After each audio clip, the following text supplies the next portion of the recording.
Yan ang isang dahilan kung bakit ang Banateros sumama sa SMNI.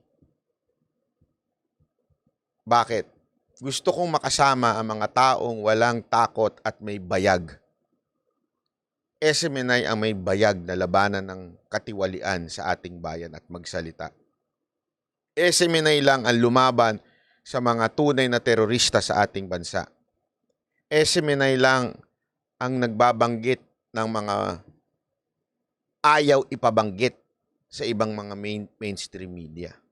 Kaya tayo sumama dun. Dahil sa prinsipyong ganyan. Kasi kung ako lang ang tatanungin nyo, eto isipin nyo na maigi to. Why would I go to SMNI and talk wherein I can talk here? Hindi, tanay ko kayo. Why would I go to SMNI wherein kasama ko pa yung tatlo? Wala naman franchise, wala naman sila sa TV. Bakit ako sumama sa kanila? Bakit ako pumunta dun? Kasi bilib ako sa kanila eh. May prinsipyo. May bayag. Masarap makasama ang taong may prinsipyo at may bayag. Kesa sa mga pangit na nga, akla pa. Hindi, totoo naman eh, di ba? Pwede naman tayo magsalita na lang dito. May viewers naman tayo, kikita pa tayo. Doon, walang kita. Ito, para lang sa kaalaman nyo, walang kita doon. Eto ngayon ko lang sasabihin sa inyo to. Ewan ko kung sinabi na sa inyo ni Boss Dada at saka ni Coach Oli. Pero wala po kaming bayad sa SMNI. Linawin po natin yan Nick Saldino, Baliber, salamat po. Wala po kaming bayad. Meron nga nagsabi doon di ba si Jason sa naka 1 milyon ba yun? Sabi niya, hindi ko alam kung may nag-comment. Hindi ko kasi narinig yun Kaya hindi ko pwedeng komentuhan yun. Nick Saldino salamat po. Hindi ko alam yun. Pero ito lang ang sigurado ko. Kami ho doon, wala kaming kasunduan na babayaran kami. Wala kaming usapang ganun na babayaran kami ng SMNI. Wala. Para sa kalinawan natin, kahit pagbali-balik ta rin ninyo, kasi pwede nyo naman hingin niya kung sakasakaling magkaanuhan yan sa Congress at hingin sa kanila. O ang tandaan ninyo, baka akala ninyo SMNI nagtatago sa Congress, sa Senado. Hindi. Ang hindi lang sumisipot doon, si Kibuloy. Bakit? Hindi na siya parte ng SMNI. Bakit kami pumapayag na walang bayad? Kasi nga po, prinsipyo to. Usapan ng prinsipyo to. Alam nyo kung ano yung talagang tumatak sa puso ko nung bakit ako nagsimula ng Banateros o magsimula bilang Banatbay. Eto, nilagay ko to sa sa profile sa tawag dito sa profile. Okay? Anong sinabi doon? Yung Proverbs 31 verse 8 to 9. Ano yun? Speak up for those who cannot speak for themselves, for the right of all who are destitute. Speak up and judge fairly. Defend the rights of the poor and needy. Alam nyo, yan yung pinangahawakan ko. Alam ko yan din ang pinangahawakan ng kapatid ko. At siyempre, si Boss Dada, na yan sundan mo lang yan.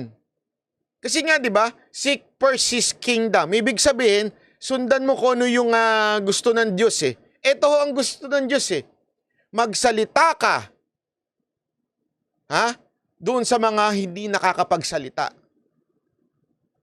Sa karapatan ng mga destitute. Speak up and judge fairly. Defend the rights of the poor and needy. Hawakan mo lang yan. Tapos, bahala na sa iyong Lord. Di ba? Bahala na siya mag-provide for you. And all these things shall be added to you. Yun Kasi nga kung walang magsasalita at mananahimik tayo since may silent martial law ngayon at pinapatahimik ang lahat ng kalaban, hindi ko susundin ang kautusan na sa tingin ko talaga, ito ang dahilan kung bakit ako nag-vlog. Etong Proverbs 31 verse 8 to 9. Yan ang dahilan. Ipaglaban ang mga hindi kayang magsalita. Anyway, tumbunga nga ako naman, pasmado. Di magsasalita na lang ako. Di ba? Yun lang naman kasimple. Sabi ko nga sa inyo, hindi ko nga wala akong karapatang magsabi na si Tebes, si Kibuloy o si Bantag ay hindi guilty. Hindi yan ang sinasabi natin sa channel na ito. Ang sinasabi natin sa channel na to, that everyone has a due process.